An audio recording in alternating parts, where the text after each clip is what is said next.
He mixed the last bit of milk with water until the bottle was full. That was all the food the family had that day. Then his father looked at his little daughter and said, "I dreamed I was eating a steak, a thick, juicy steak, as perfect as a rose. I'm full, completely full. I can't eat another bite. You'll have to help me." He left all the food for his daughter, then walked away from home hungry. During the Great Depression, even having a full meal felt like a luxury. The docks were packed with men looking for work, but the boss only needed 9. Old Brock wasn't hired. He walked away, disappointed. Who would have thought a former world boxing champion could fall so low? When Brock returned home, he found his son sitting sadly in the corner with only one sausage on the table. Brock picked up his son and went to the store, returning the sausage to the shopkeeper. On the way back, his son told him that his friend had been sent away because his parents couldn't afford it. Brock promised his son he would take care of them. "I swear we will never send you away." Fortunately, his manager arranged a boxing match for him. Win or lose, he would earn $50. Before the fight, the manager discovered Brock had a broken hand. He tried to convince him not to fight. "I owe everyone money, Joe. I owe everyone money. No shifts, no cash." But Brock still stepped into the ring. His broken hand made him vulnerable. He took punch after punch.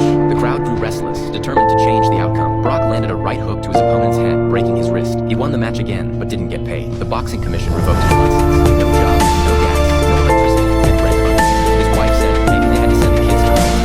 Brock refused. He had promised his son he would never do that. He grabbed some shoe polish, had his wife hand over the cast so no one could see his injured hand. He still tried to find work. A few days later, the power company cut off their electricity. 4 months of unpaid bills. No lights, no candles, no heat. They burned the fence on fire.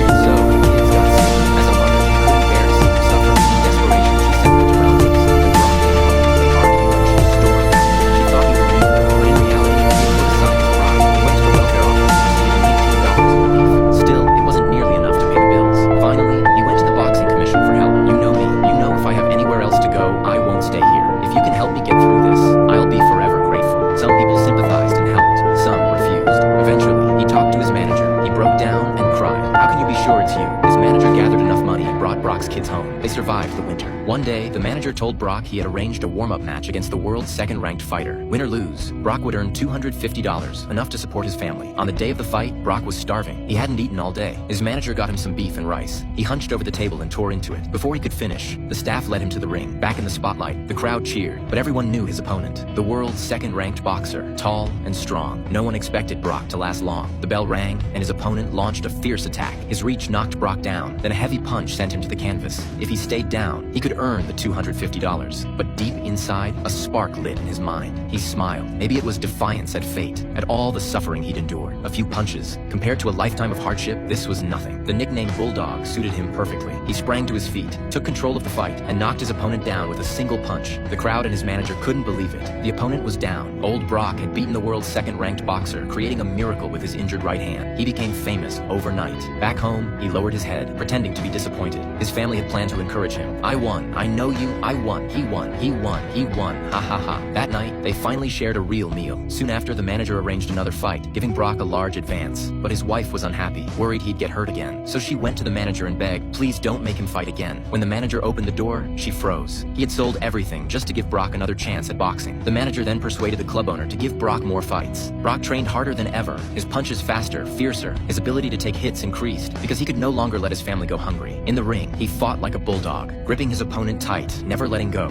But facing tall, strong opponents, he still struggled. A heavy punch broke a rib. He held his opponent tight. The referee pulled them apart. At halftime, his manager told him not to sit. Let the opponent see him standing. It might intimidate him. Why sit down? It worked. The next round started. The opponent knocked out Brock's mouthguard. At that moment, memories flooded him. His children freezing. His wife giving diluted milk. He looked at his opponent and smiled, maybe out of defiance. This pain was nothing compared to what he'd endured. But his opponent was terrified. He had never seen anyone fight without fear. He backed away like a child. Brock seized the opportunity, launched a final assault, and won the match. The next day, Brock returned to the welfare office. Everyone stared. He wasn't there for money. He was there to repay it. He had earned enough to pay back every single cent of assistance. If you want to know what happens next, stay tuned.